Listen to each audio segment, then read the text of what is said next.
የአሜሪካ አየር ኃይል ወደ ሩሲያ ተዋጊ ጄቶች ሲጠጋም ለጥቂት ከመጋጨት ማምለጡን አልአረቢያ ታስ የዜና አገልግሎትን ጠቅሶ ዘግቧል።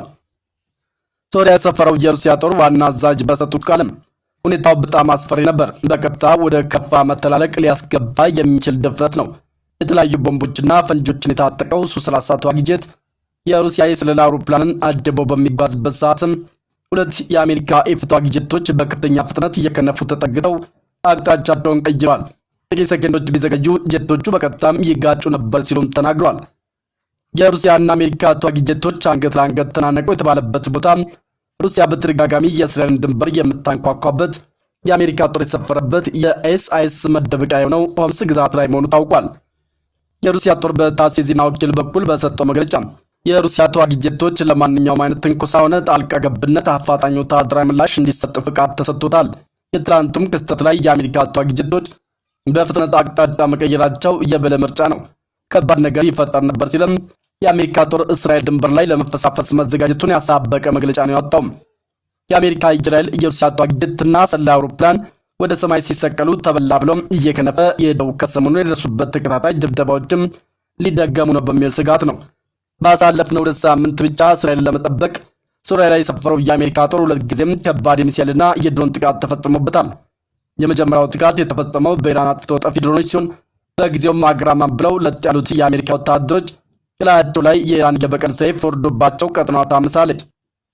በሰሜን ምስራቅ ሶሪያ የሚገኙ የአሜሪካ ወታደሮች በሰው አልባ አውሮፕላን ጥቃት እንደደረሰባቸውም አንድ የዩናይትድ ስቴትስ ባለስልጣን ለሮይተርስ ተናግሯል። በጊዜው የአሜሪካ ጦር ምንም የደረሰ ጉዳት የለም ቢልም ሆኖም ከአንድ ቀን በኋላ የአሜሪካ የመከላከያ ባለስልጣን ለአረቢያን እንግሊዝኛ ክፍል እንደተናገሩትም በጥቃቱ ወቅትም በሶሪያ ሩማሊን ማረፊያ ዞን ላይ በደረሰ ጥቃት በርካታ ቁጥር ያላቸው ሰራዊቶች በጭሱ ታፍነው ነፍስ ውጭ ነፍስ ግቢ ላይ ናቸው የሚል ነገር ነው ያሰሙትም። በሰዓቱም ስለደረሰው ጉዳት ምንም መናገር ያልፈለጉት ስማቸው ያልተገለጹም የሮይተርስ የዜና ምንጭ ጥቃቱ የተፈጸመው በጎላን አቅጣጫ ከሰፈረው የሩሲያ ጦር መገኛ አቅጣጫ ካሉ የኢራን ኃይሎች መሆኑን የሚያመላክቱ ፍንጮች አሉ ብሏል። ፑቲን በሶሪያ በኩል ኤስ-300 የአየር መቃወሚያን የጠመደ አስፈሪ ጦር ከእስራኤል ጦር በ500 ኪሎ ሜትር ርቀት ላይ ማስፈራቸውም ይታወቃል። በመካከለኛው ምስራቅ በሚገኙ የአሜሪካ ጦር ኃይሎች ላይ በቅርብ ቀናት ውስጥ ይህ ሁለተኛው ጥቃት በኢራንና በተባባሪዎቿ ሊሰነዘር የሚችል አዲስ የጥቃት ማዕበል ለመደገፍ ሲሞክር ነው።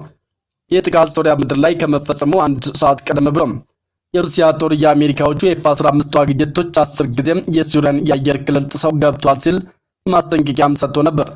በአሜሪካ የሚመራው ጥምር አውሮፕላኖችም በአልታንፍ አካባቢ የሶሪያን የአየር ክልል 10 ጊዜ ጥሰዋል። በሶሪያ የሚገኙ የተፎካካሪ ፓርቲዎች የእርቅ ማዕከልም ምክትል ኃላፊ ኦሌግ ኢግናሲዩክም ተናግሯል። ሽብርተኞችን ለመፋለም በሚል ሰበብ እስራኤልን እየጠበቀ ነው የሚባለው ኢራቅ የሚገኘው የአሜሪካ ጦር ሙሉ በሙሉ ከቀጠናው ለቆ እንዲወጣ ኢራንና ሩሲያ የቆሙበትን ምድር እየሳጠለመጥ እያደረጉበት መሆኑን የማይከዳቅ ነው። አንዳንድ ጊዜም የሩሲያ ተዋጊ ጄቶችም በዚሁ የአሜሪካ ጦር ሰፈር አናት ላይ ጆሮን የሚተረተር ድምፅም እያፏጩ እንደሚያሸብሩት ይታወቃል።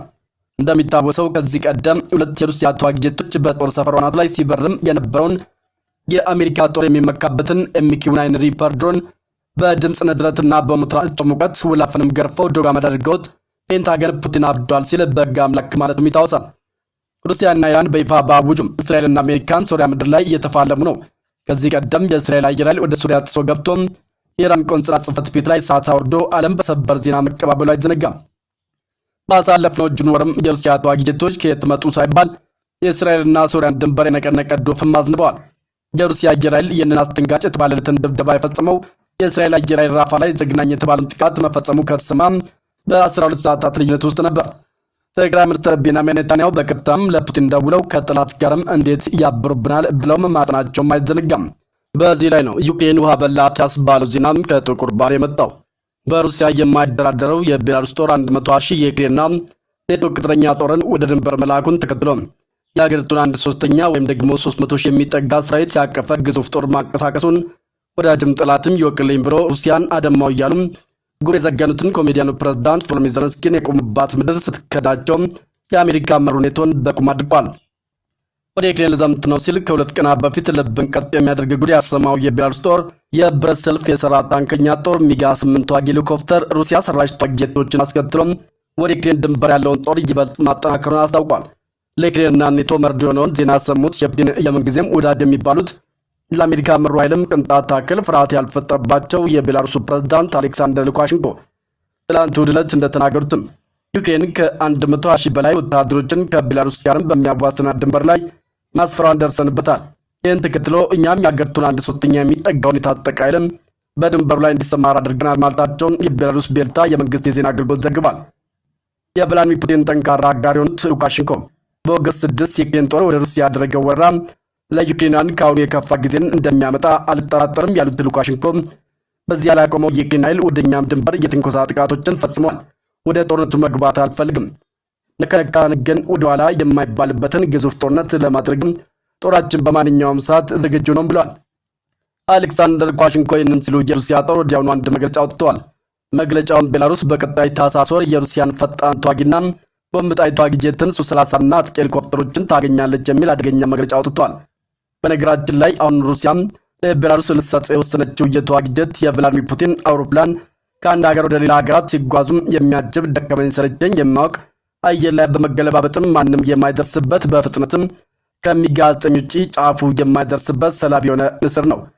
ታሲዞት በወጣው ዘገባ ከሆነ ከኔቶና ዩክሬን ጦር ጋርም ፊት ለፊት የተፋጠጠው የቤላሩስ ጦርም በየሳምንቱ እስከ 40 የሚደርሱ የኔቶ የስለላ አውሮፕላኖችን በድንበሩ አቅራቢያና በየቀኑ እስከ 30 በረራዎችን በታክቲካል አውሮፕላኖች እንደሚመዘገብ የቤላሩስ የአየር መከላከያ ሰራዊት አዛዥ አንድሬ ሉኪያኖቪች ተናግሯል። አሁን የጊዜ ጉዳይ ካልሆነ በቀርም ቤላሩስ ከዩክሬን ጋርም ብቻም ሳይሆን ፖላንድ ከሰፋው ግዙፍ የኔቶ ጦር ጋርም የለየለት ጦርነት ውስጥ መግባታ እሙን እየሆነ መጥቷል።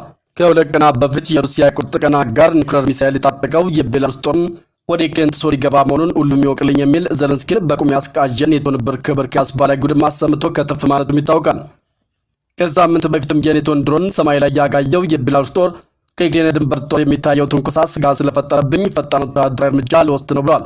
የቤላሩስ መከላከያ ሚኒስትር ቪክቶር ክሪን እንዳስታወቁትም ከጎረቤት ዩክሬን የተነሳው የትጥቅ ቅስቀሳ ወደ ቤላሩስ ጥቃት ለመሰንዘር ከፍተኛ ዕድል እንዳለ በግልጽ የሚያሳይ ነው ሲሉም መናገራቸውን የቤላሩስ መንግስት ቤልታ የዜና ወኪል ዘግበዋል። ሩሲያ ላይ የሚፈጸሙ እያንዳንዳቸው ጥቃቶች ለቤላሩስ ሕልውና ትልቅ ስጋት ናቸው የሚሉት የቤላሩስ ፕሬዝዳንት አሌክሳንደር ሉካሼንኮ በበኩላቸውም ጦራቸው በማንኛውም ሰዓት ወደ ዩክሬንና የኔቶ ጦር መገኛ ወደሆነችው ቤላሩስ ራሱን ለመከላከል ሲል ጥቃት ሊሰነዝር እንደሚችል አሳስቧል። የቤላሩስ ጦር ድንገት ወደ ዩክሬን ሰብሮ ከገባም የዩክሬን ዋና ከተማ በሳምንት ውስጥም የመያዝ ዕድሏ ሰፊ ነው ያለው ዘገባው። ከወደ ቤላሩስ የተሰማው የጦርነት መግለጫ ወደ ሩሲያ ገባው ላለው የዩክሬን ጦር ከባድ መርዶ ነው። ሩሲያ ወደ ዩክሬን ጥሶ ስትገባ የመጀመሪያው ምት ያሳረፈችውም በዚህ ቤላሩስ አቅጣጫ ነበር። ወደ በርበር መረጃ ቤተሰቦች ለዚህ ሰዓት ያሰናዳነው መረጃ የተከታተላችሁት ይመስላል። ቻናሉን ሰብስክራይብ በማድረግ